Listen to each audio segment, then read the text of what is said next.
प्रभू येशू ख्रिस्ताच्या महान प्रीतीत आपणा सर्वांना सलाम. देवपित्याची प्रीती आणि प्रभू येशू ख्रिस्ताने वधस्तंभावर पूर्ण केलेल्या कार्याद्वारे आपण देवाची मुले या नात्याने सदैव त्याच्या संरक्षणात आहोत. त्याच्या पवित्र आत्म्याच्या सामर्थ्याने व प्रभू येशू ख्रिस्तावरील विश्वासाच्या द्वारे त्याचे पवित्र वचन आपण स्वीकारून स्वतःसाठी त्याची घोषणा करूया आणि त्याच्या संरक्षणात आणि त्याच्या विजयात चालूया. स्तोत्र संहिता 91. सर्व समर्थाच्या पंखाखाली आश्रय. मी परात्पराच्या गुप्तस्थली वसते, मी सर्व समर्थाच्या सावलीत राहील.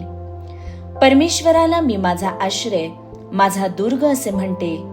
तोच माझा देव, त्याच्यावर मी भाव ठेवते. कारण तो पारध्याच्या पाशापासून, घातक मरीपासून माझा बचाव करतो. तो माझ्यावर पाखर घालतो, त्याच्या पंखाखाली मला आश्रय मिळतो.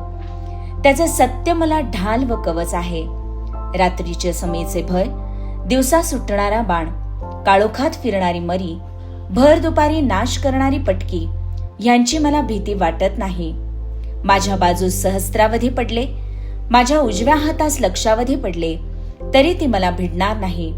मात्र माझ्या डोळ्यांना ती दिसेल आणि दुर्जनांना प्राप्त होणारे प्रतिफल माझ्या दृष्टीस पडेल. कारण परमेश्वर माझा आश्रय आहे असे म्हणून मी परात्पराला निवासस्थान केले आहे. म्हणून कोणतेही अरिष्ट माझ्यावर येणार नाही, कोणतीही व्याधी माझ्या तंबूजवळ येणार नाही. कारण माझ्या सर्व मार्गात माझे रक्षण करण्याची माझ्याविषयी तो आपल्या दिव्यदूतांना आज्ञा देईल. माझ्या पायांना धोंड्याची ठेच लागू नये म्हणून ते मला आपल्या हातांवर झेलून धरतील. मी सिंह व नाग यांच्यावर पाय देऊन चालेन.